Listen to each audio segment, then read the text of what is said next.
Hello and welcome to the Maharana Pratap Annual Security Dialogue, hosted by Unsanas Foundation. My name is Dina Slama. I'm from Rahman University in Israel, and I'll be honored to moderate the session on India's counterterrorism cooperation with Israel and the USA. I would like first to present our distinguished panelist, Dr. Venkateswaran. Dr. Venkateswaran has been an associate professor at School of International Cooperation, Security and Strategic Languages since January 2021. He is also a global fellow at your program, Woodrow Wilson Center for International Scholar, Washington, D.C. since July 2020.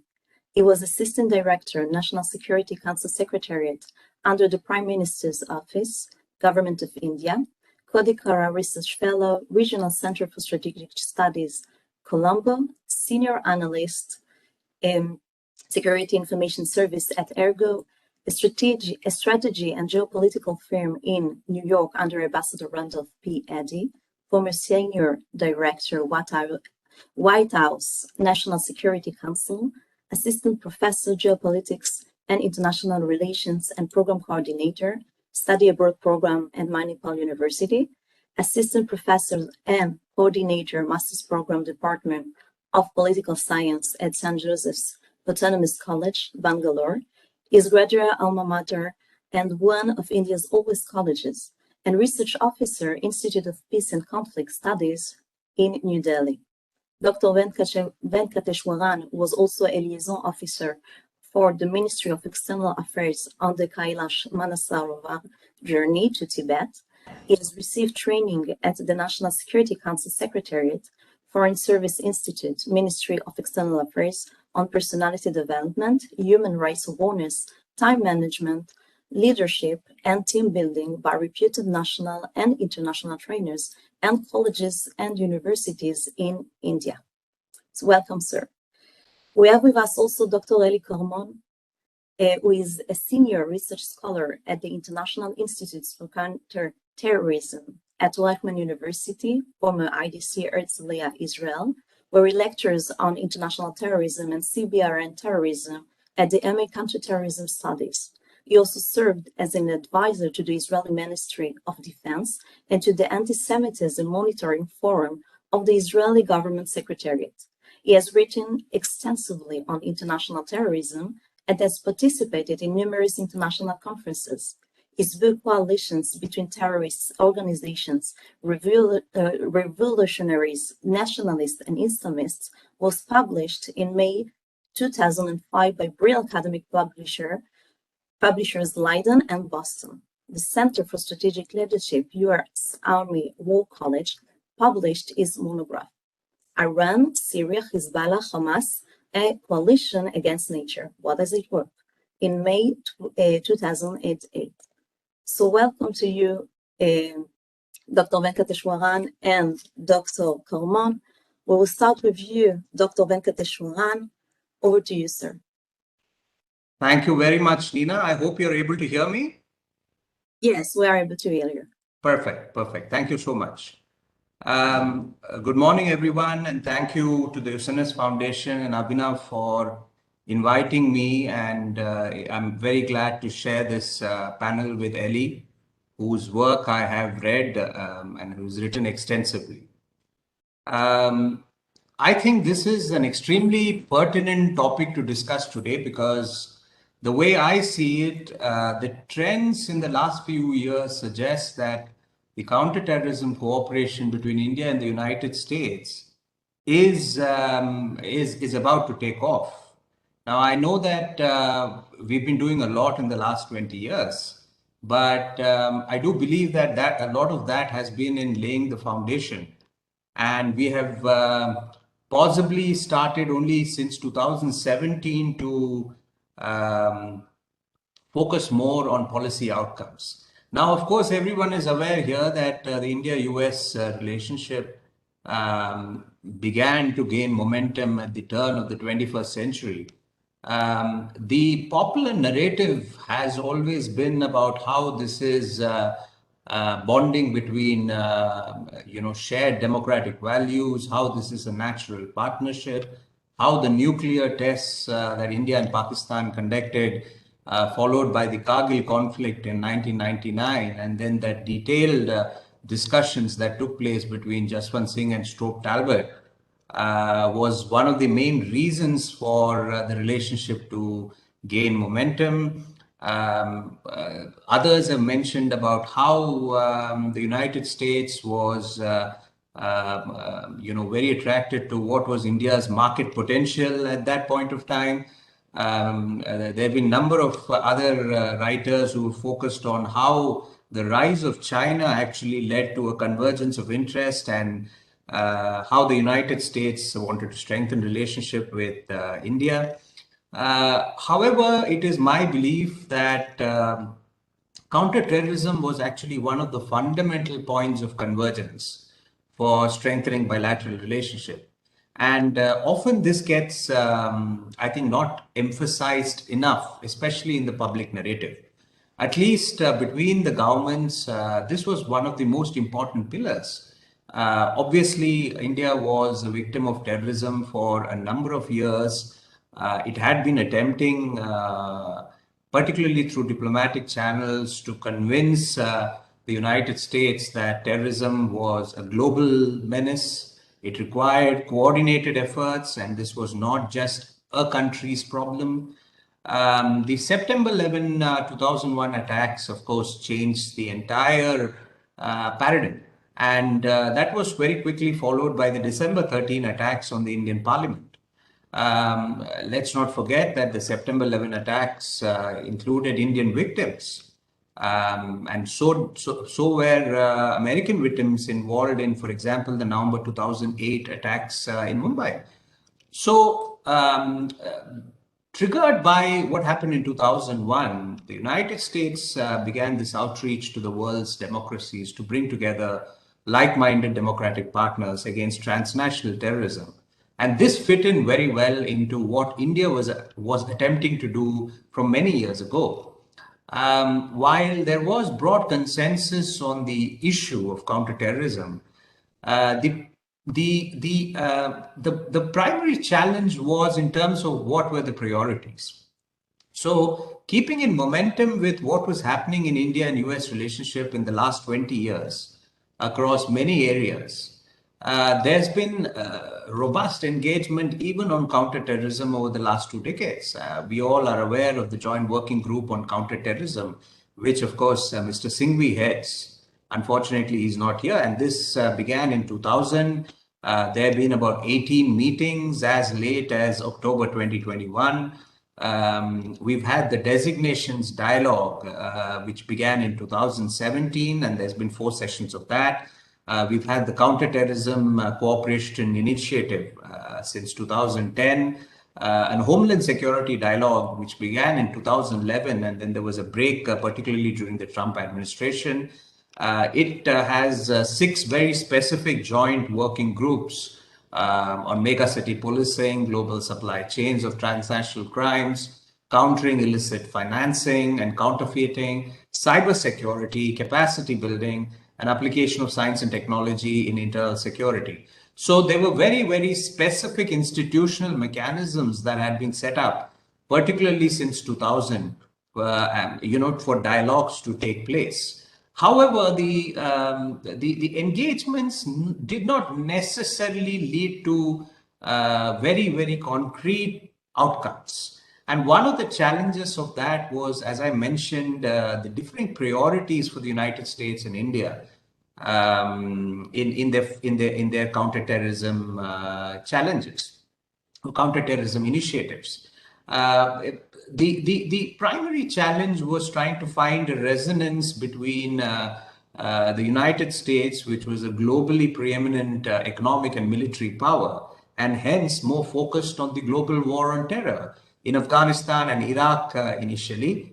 And hence their focus was more on transnational groups like the Al-Qaeda, ISIS, the Haqqani networks, or even in terms of protecting their own interests in multiple hotspots, like, for example, against the Al-Shabaab, the Jama Islamia, or the Boko Haram. In comparison, India was more of a regional player, and a lot of its terrorism challenges were more specific to the region and more specific to Pakistan. So the focus was more on the Lashkar-e-Taiba, the JEM, the Indian Mujahideen, and of course on even as recent as 2019 and 2020, India has been talking about the influence of the Lashkar-e-Taiba in the Rakhine state in Myanmar, while you could see that the United States was more focused on issues of ethnic conflicts, religious strife, and human rights and other issues. So we've had problems with differing priorities and perceptions over the years, and this has been one of the fundamental challenges why, despite a number of dialogues taking place and constant reiteration that counterterrorism is an extremely important pillar of strategic relationship, somehow the policy outcomes and concrete actions have have not matched the pace of engagements. However, what you can see in the last 3 to 4 years, and particularly under the current dispensation in India, there's been a realization of this vacuum, and hence the focus has been largely on trying to come up with very concrete outcomes. So, for example, in 2017. The US State Department designated Hizbul Mujahideen as a foreign terrorist organization. Now, of course, there are debates over the efficacy of how much does this impact the organization at the ground level. But the fact was that this was the first designation of an entity that largely defines itself in the regional context, that is South Asia, and more specifically in opposition to India. And this was the first time since the designation of the LET and the JEM since 2001. So it was a good 16 years later. The very next year, of course, Pakistan's grey listing in the FATF continued, and India and the United States have worked very closely on this issue to this date.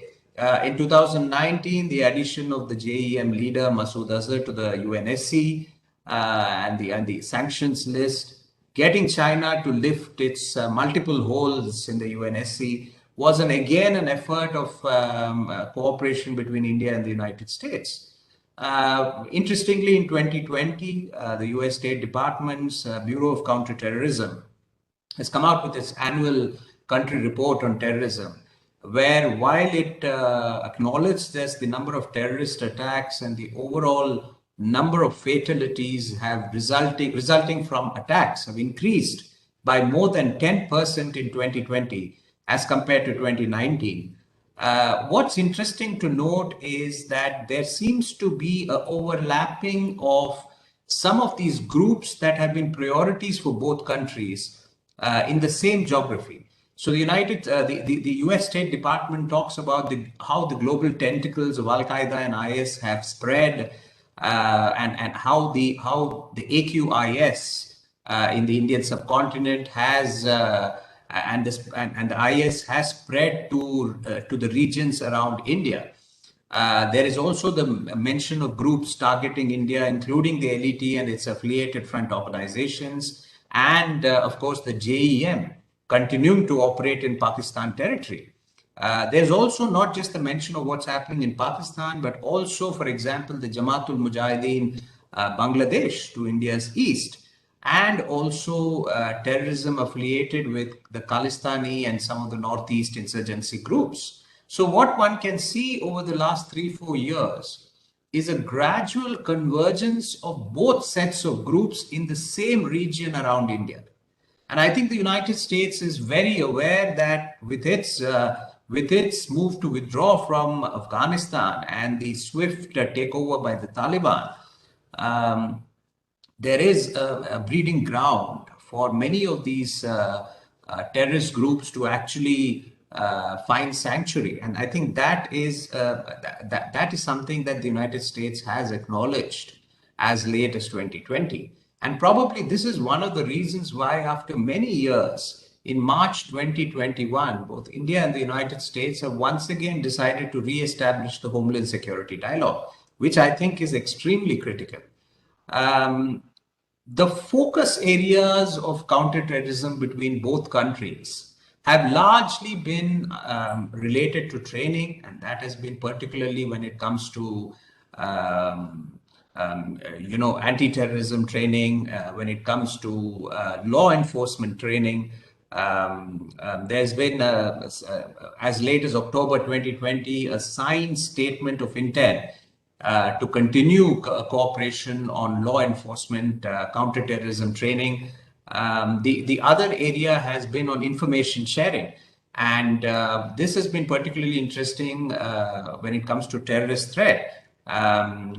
Negotiations had begun way back, but in 2018, there's been an agreement under the Homeland Security Presidential Directive 6 between the Terrorist Screening Center of TSC and the Intelligence Bureau here in India for exchange of information on terrorists on a real-time basis.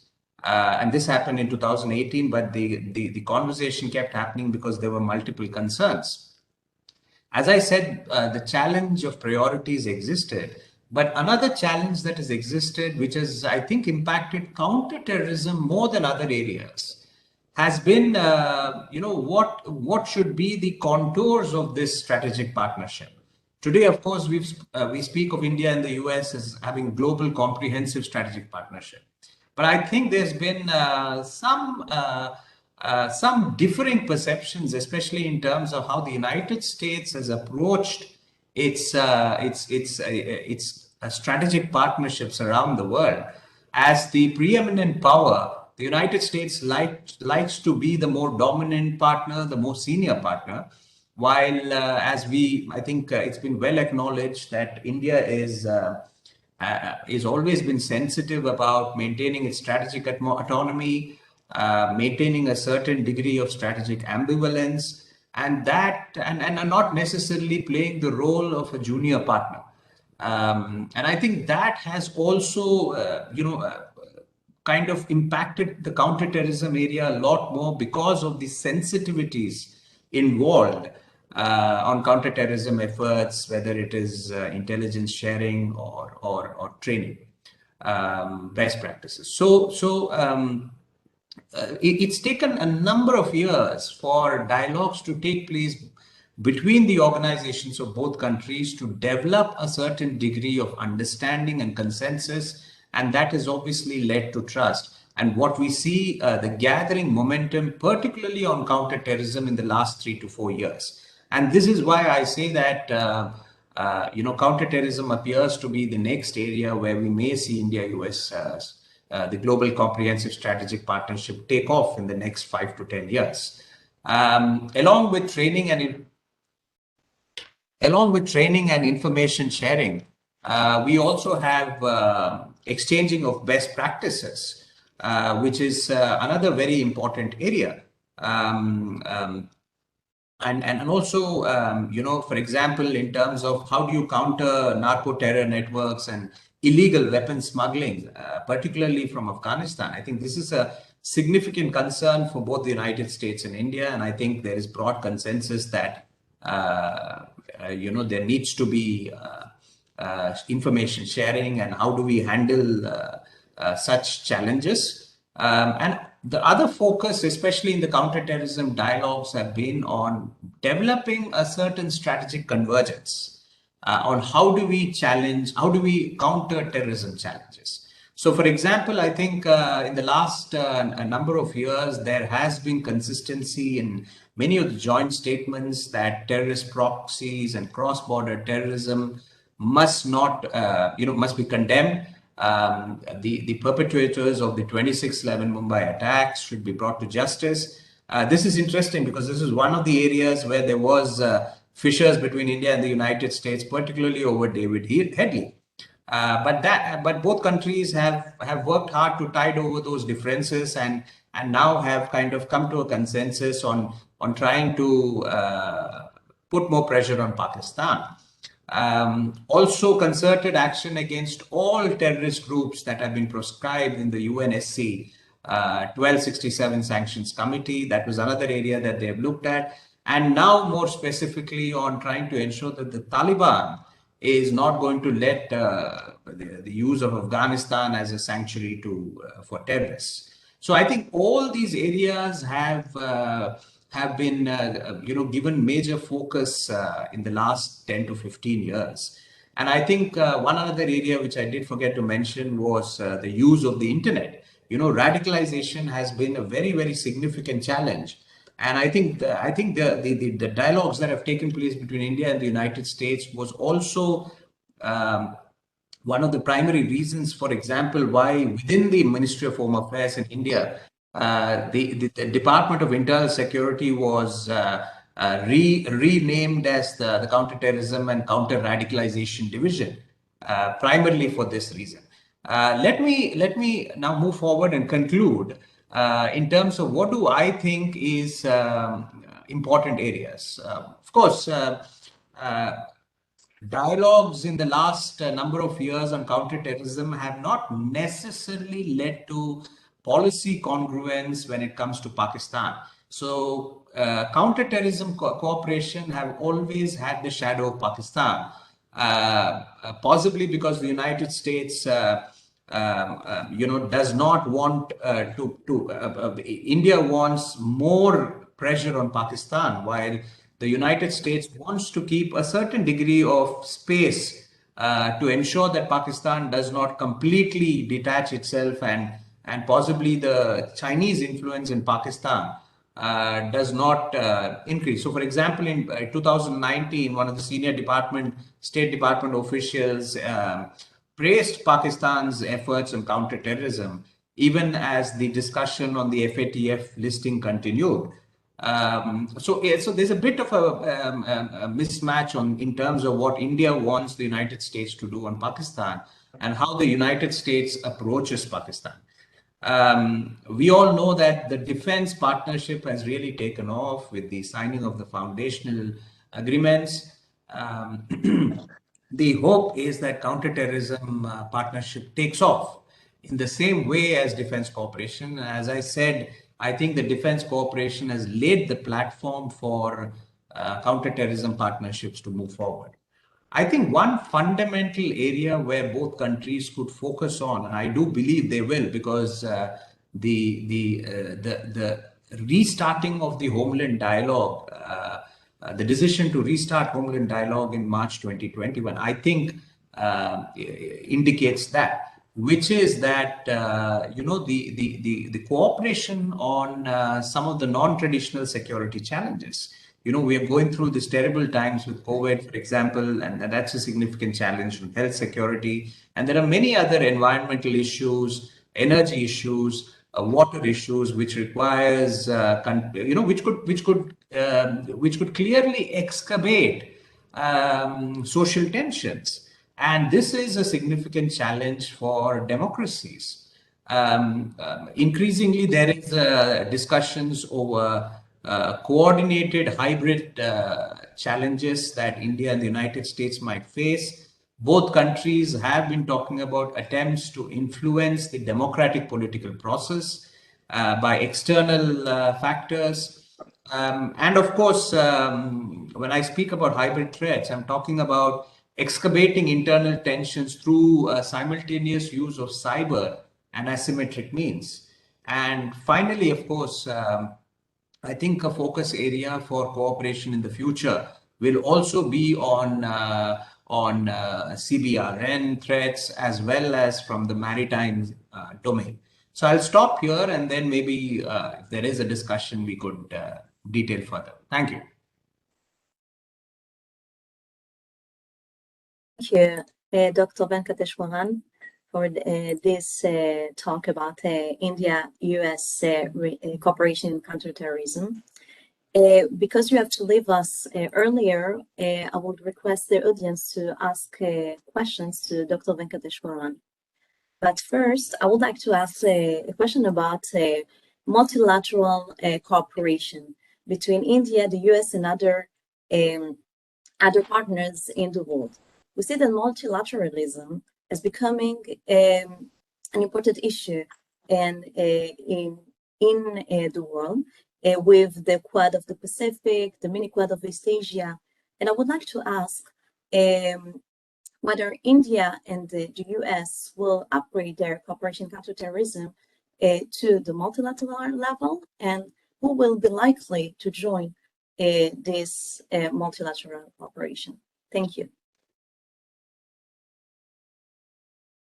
Thank you, Nina. I think that's an excellent point, because multilateralism is one of the, I think, core focus areas for both countries to work with like-minded partners. And we've already seen that happen with the Quad. And we've seen that happen with the Malabar exercises that are taking place.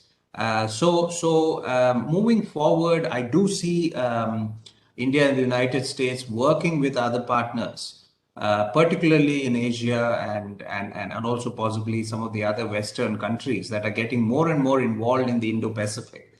See, one of the reasons why the defense partnership has taken off is because there's been a clear convergence of interest when it comes to China. India faces a challenge from China, and the United States looks at China as a potential future threat. So there is very clear congruence there, and hence there is no debate on that. On counterterrorism, the Pakistan shadow has always been a factor, and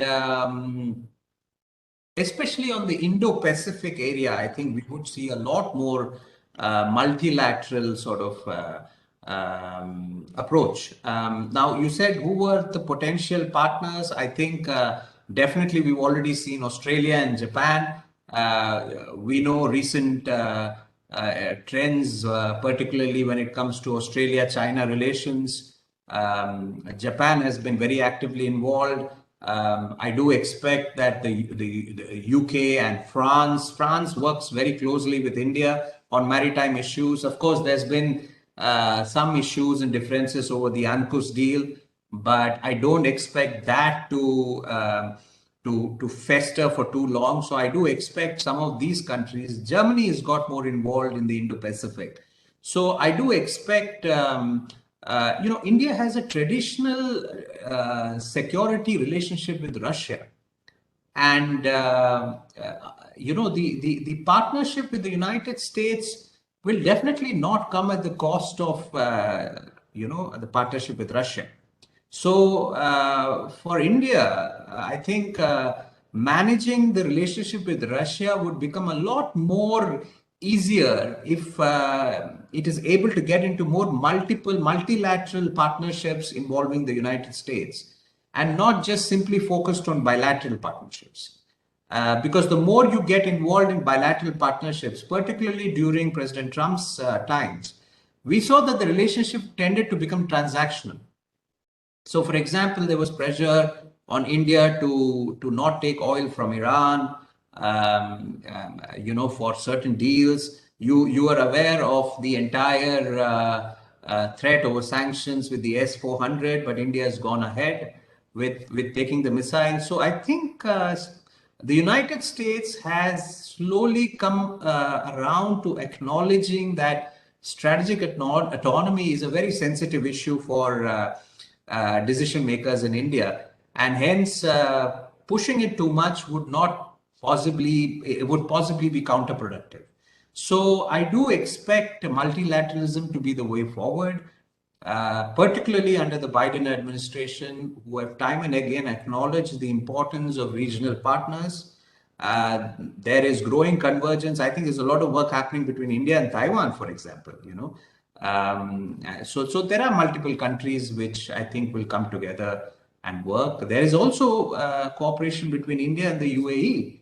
Let's not forget that. We've been discussing with Saudi Arabia, for example, on a number of threats. So it's not just the Western countries and some of the countries in Southeast Asia, but also in West Asia that we've been working with. Thank you, sir. So, do you have other questions? we have a question from Dr. Ashil Mehta. Dr. Mehta, would you like to ask a question by yourself? Or would you like me to read it?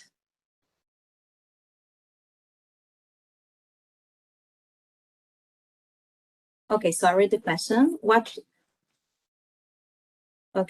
So what role can JWJ of India and Israel can play as far as counterterrorism policies and strategy is concerned, with special reference to Pakistan-based and sponsored terror tanzims? Thank you. Yeah, Nina, I think we've got Ellie, who's probably also part of this particular panel. I think Yes. he's focusing on Israel, and I wouldn't want to get into that area. But again, just to add my two bits to that, since Harshil is again a colleague that I know, India and Israel are very, very important partners. They've been working together. Particularly, the momentum in counterterrorism cooperation has grown significantly in the last few years, and so much so that India is quite concerned about growing Chinese partnership with Israel also. In terms of how does that impact some of the hardware and some of the initiatives with Israel. So I think Ellie would probably be the right person to detail a little more on this, but these are just my thoughts. That particularly India has been focused on buying of equipments and buying of deterrence capabilities, strengthening deterrence capabilities in its counterterrorism cooperation with Israel. Thank you, sir. So, do you have any other questions, please, from the audience?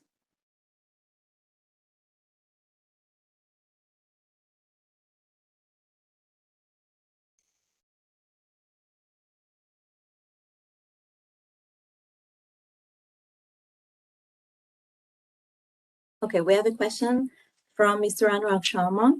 He's asking, there is a less traction for Islamic State ideology in India. The youth in southern India remains vulnerable to the online radicalization. Along with CVE, policies of tech companies, what measures can be implemented at state and central level to counter online radicalization? Thank you. Yeah, this is, I think, a great question, and this is a key concern for the government today. As I mentioned, in the counterterrorism cooperation with the United States, the use of the internet to fuel terrorism is an important topic of discussion. There's a very significant Indian diaspora that is there in West Asia, and while originally a lot of them went from South India, more recently we have a lot of labor migrating from the central parts of India also. So this is an interesting trend that you see, that traditionally the understanding is that we have a lot more from the southern states that have gone there. But now we also see some population going from the central states to West Asian countries. The threat of radicalization is real, particularly in certain parts of Kerala, for example, where we have seen this tendency to take more, stringent practices, adopt more stringent practices.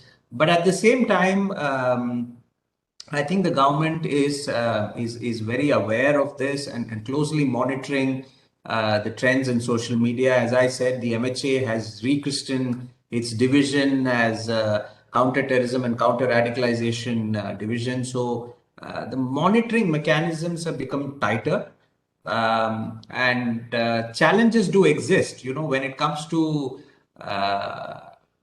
effective responses on terrorism, democracies find it more complicated. And that's because you need to build consensus, as the question rightly says, between the state government and the central government, and you've got politics that come in between that. So those challenges do exist, but when it comes to, I think you would have also seen that in the last number of years, and since I don't have a lot of time, but especially in the last few years, we've seen that the number of attacks on civilian targets have gone down considerably and most of the major attacks that have taken place post 2008 and 2009, especially in the last 6 to 7 years, have largely been targeted towards the security forces and largely have come from Pakistan-based groups. So while online radicalization is an issue, it hasn't emerged as a threatening one so far. Okay, thank you, sir. So we will now move on to my friend and colleague, Dr. Karmon, who will share his thoughts on this topic. Good morning again to everybody, and thanks again for the invitation to speak at this important conference. I would like to thank also Dr. L.Venkatswaran for the kind words he addressed me. The cooperation of Israel and India in the field of counterterrorism is discussed generally since the beginning of the diplomatic relationship in January 1992, just 30 years ago. Because India recognized Israel in 1950, but the full diplomatic relations began in 1992. However, it should be noticed that since the early 70s, there was a secret cooperation between the Indian Research and Analysis Wing with the Mossad, the Israeli external intelligence, and the main purpose was to benefit from Israel's knowledge of West Asia and North Africa, and to learn its counterterrorism techniques. After the assassination of Prime Minister Indira Gandhi on 31st of October 1984, and the formation of the National Security Guard, there were reports that some Indian military officers underwent counterterrorism training in Israel. India became a popular tourist destination for tens of thousands of young Israelis since the early 80s. A major terrorist incident in June 1991, half a year before the establishment of diplomatic relations, this incident helped officialize the relations in the field of counterterrorism. A group of young Israeli tourists visiting the Kashmir Valley were attacked and taken hostages by a dozen armed Kashmiri militant terrorists in Srinagar. A Kashmiri organization calling itself Defenders of the Islamic Revolution claimed responsibility for the kidnapping. Fearing that the men were about to be executed, an Israeli prisoner, which was a young soldier just 2-3 years before that, untied his hands, attacked one of the gunmen, grabbed his rifle, and opened fire. In the ensuing gun battle between the Israelis and the terrorists, one Israeli was killed, 3 others were wounded, and 1 was kidnapped. 3 terrorists also were killed. Pakistan, which suspected the Israelis were Israeli army officers masquerading as tourists to train Indian security forces in counter-terrorist operations, were the one which influenced the Kashmiri group. However, under pressure, the terrorists released the kidnapped Israeli tourist. During the negotiations for his release, Israeli government officials, including senior intelligence operatives, arrived in New Delhi. Their interaction with Indian officials also gave a boost to the larger considerations behind the formalization of diplomatic relations between the two states. Various factors played a significant role in the formalization of relations. First of all, the era of coalition politics in India and the BJP's participation in the government and even as the prime minister. The beginning of Pakistan-sponsored insurgency in Kashmir, and the breakup of the Soviet Union and the end of the Cold War. In the early 90s, the growing insurgent activity in Kashmir, sponsored by Pakistan, worsened the domestic and the regional security environment of India. The Organization of Islamic Conference resolutions on Kashmir consistently criticizing India at Pakistan's request, and on the Muslim community in India were in stark contrast to Israel's support on Kashmir. India gave a number of reasons justifying the relations. Israel's cruciality in what happens in the West Asia and the Gulf, defense equipment and technology which could be used by India, and Israel's knowledge and experience in countering terrorism, border management, and counter-terrorist techniques. By the way, India is today Israel's largest arms market, while Israel is India's probably one of the biggest arms suppliers. The two countries set up in 2001 a joint working group as part of their strategic dialogue which unfortunately at the beginning has not met regularly. However, the joint working group has been able to exchange practical experiences on border security, suicide terrorism, aviation security, financing of terror, information security, digital and cyber defense. There is a difference between India and Israel, both on the philosophy behind counterterrorism and respective threat perceptions. But however, the cooperation only increased. A turning point came when a significant political change took place in India. The Bharatiya Janata Party government, led by the Hindu National Right of Center Party, came in power in 1998 and then in 1998. The first visit of a delegation led by Indian Home Minister Advani, known for his hardline stance on Islamist terrorism, included the heads of India's intelligence agencies, Research Analysis Wing, Intelligence Bureau, and the Central Police Organization Fighting Terrorism. This delegation discussed collaboration in internal security management and formalized intelligence sharing and cooperation agreements in meetings with the Mossad and Israeli ministers responsible for security. Also, the high-profile visit by Foreign Minister Jaswant Singh resulted in meaningful dialogue in July 2000, because at the time, the exclusion of India and Israel, both of them, from the United States-led war on terror in Afghanistan, because Pakistan was mainly involved in this effort, brought the security, defense, intelligence, and counterterrorism issues to the forefront of the growing Indo-Israeli strategic partnership. The 2008 Mumbai terror attacks, planned and engineered from Pakistani territory, exposed the inability of India to control its borders, process actionable intelligence, and preempt and counter terrorist attacks. As a result, Israel has provided India with satellite photo imagery, unarmed vehicles, UAVs, handheld thermal imagers, night vision devices, long-range reconnaissance and observation systems, and detection equipment for counterterrorism purposes. Indian Prime Minister Narendra Modi can be credited with elevating the strategic dimension of the Indo-Israeli partnership by bringing the bilateral relationship out from under the carpet during his historic visit in Israel in July 2017, which was the first visit by an Indian Prime Minister to Israel. And probably gave an unprecedented push to efforts to build new bilateral relations and further solidify security ties between the two countries. For instance, since 2017, India is deploying along its border with Pakistan a smart Israel-developed fencing system having a quick response team mechanism which strikes when the CCTV-powered control room detects an infiltration. The BSF is implementing an ambitious project called the Comprehensive Integrated Border Management System as part of the Modi government's plan to completely seal the Indo-Pak India-Bangladesh borders in the next few years. In December 2020, India and Israel carried out a comprehensive review of their cooperation in an array of areas, including defense and security, cyberspace, counterterrorism, and energy.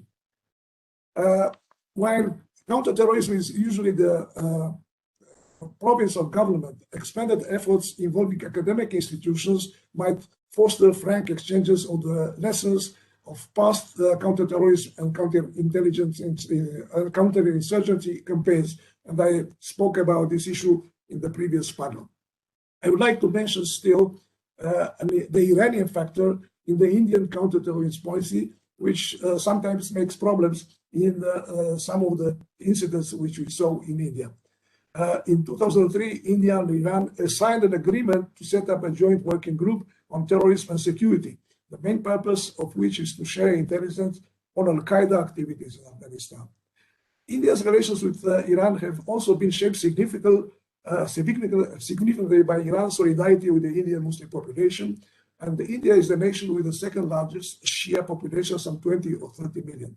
This circumstance has produced a cultural and religious involvement that animates Iran's policy toward India, while providing both with another area for convergence of interest.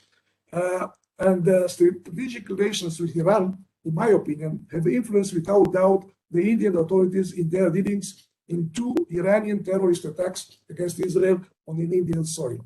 On 30 13th of February 2012, a vehicle of the Israeli embassy was the target of a bomb blast in the high security neighborhood of New Delhi. The wife of an Israeli diplomat was injured along with 3 other persons, including the driver of the vehicle. Israel immediately held Iran responsible for the attack. By the way, an anecdote, at that time I was in the conference of IDSA conference in New Delhi, and I asked my Indian TV to appear and trying to speak about this incident, and clearly I immediately accused Iran, or evaluated that Iran was responsible, because at the same week there were attacks in Azerbaijan, in Georgia, and in Thailand, which clearly were related to Iranian and Hezbollah terrorist activity. The 2 Indian pundits that were also on the panel, they said it is impossible, it is not possible that Iran, which is a strategic partner of India, will stage a terrorist attack on our soil. But the New Delhi police arrested 3 weeks later Indian journalist Syed Muhammad Ahmad Kazmi, a Shiite with long-standing Iranian connections, who was employed part-time by the Iranian broadcaster for allegedly facilitating bombing. An Indian court issued arrest warrants for 3 Iranians which were involved in this attack, and one of them, Afshari, visited Delhi twice and left for Malaysia shortly before the Delhi attack. And he was in contact with another Iranian, which was one of the Iranian suspects in the January Bangkok bomb plot. However, after long political pressure from Islamist and leftist elements in India, Kazmi was granted bail by the Supreme Court of India in October 2012, and today it is still very, very active in the India media, and clearly always supporting the Iranian position. A visit of 2-member team of Delhi police in Tehran in August 2012, probing the attack on the car, didn't receive any information, any support from the Iranian government. So it is not a surprise that on January 30, last year, 2021, a small bomb exploded near the Israeli embassy in the Indian capital, Delhi, damaging nearby cars but causing no injuries. Police said a very low intensity improvised device caused the blast. CCTV hostage of the site revealed the cab had dropped 2 people near the embassy. An envelope addressed to the Israeli embassy and containing a note was found at the site. And this revealed that the writing, the spelling was by the names was Iranian, and also it accused as Israel and swore revenge for the killing of Al-Quds Commander General Qasem Soleimani by the Americans, by the way, and Iranian nuclear scientist Mohsen Fakhrizadeh in November 2020. The special cell of the Delhi police has arrested 4 citizens from Jammu and Kashmir in connection with the blast. But like in the first case, in July, Chief Metropolitan Magistrate granted bail to the 4 arrested people who were liberated, although the Delhi police has opposed the bail plea, citing investigation at a crucial stage. So the explosion also took place on the day when India and Israel marked the completion of the 29th anniversary of establishment of their diplomatic relations. So we can see how the complex strategic relationship and interests by the 2 countries, on the one hand, have influenced very positively this cooperation with the two countries, and I'm sure that this cooperation will continue. But at the same time, there are some problems, especially when Iranian and Shia and Hezbollah terrorism can reach the Indian soil, like, by the way, it happened in Thailand, in Nigeria, and other countries where Iran and Hezbollah were very active and paid quite a small price. In the Indian case, they paid practically no price. Thank you. Thank you, Dr. Karmon, for such fascinating talk about just a small interruption. Yes. So we have to start our next session in about 5 minutes. So we can just take one quick question, and after that, you will invite Arpit Chaturvedi, who is the moderator for the next session. And so one quick question, please. Over to you. Thank you. Thank you, Abhinav. Thank you. So, Dr. Karmon, I will ask you a question. Following the signing of the Abraham Accords, we will see that India, Israel, and the Gulf countries will share, first of all, concerns about Iran. And do you foresee that these countries will cooperate in the war on terror in West Asia, Middle East? Thank you. And how they will do it? No doubt that the Abraham Accords has been very well received by India because it is giving more legitimacy to the cooperation with Israel. Because we must remember that India was a great supporter of Palestinians during the years until today, by the way, perhaps lately less active on the international United Nations arena. And we heard about a kind of new quad between the United States, India, Israel, and the Emirates. And clearly there is a common interest by these four countries, and perhaps behind the scene there is also Saudi Arabia, which has very good relations with the Emirates. So this is a new framework for what we asked before, the multilateral cooperation. And I'm sure that this will open new avenues for the India-Israel cooperation in the field of counterterrorism. Thank you, Dr. Karmon. I would like to conclude this session and thank you both for joining us today.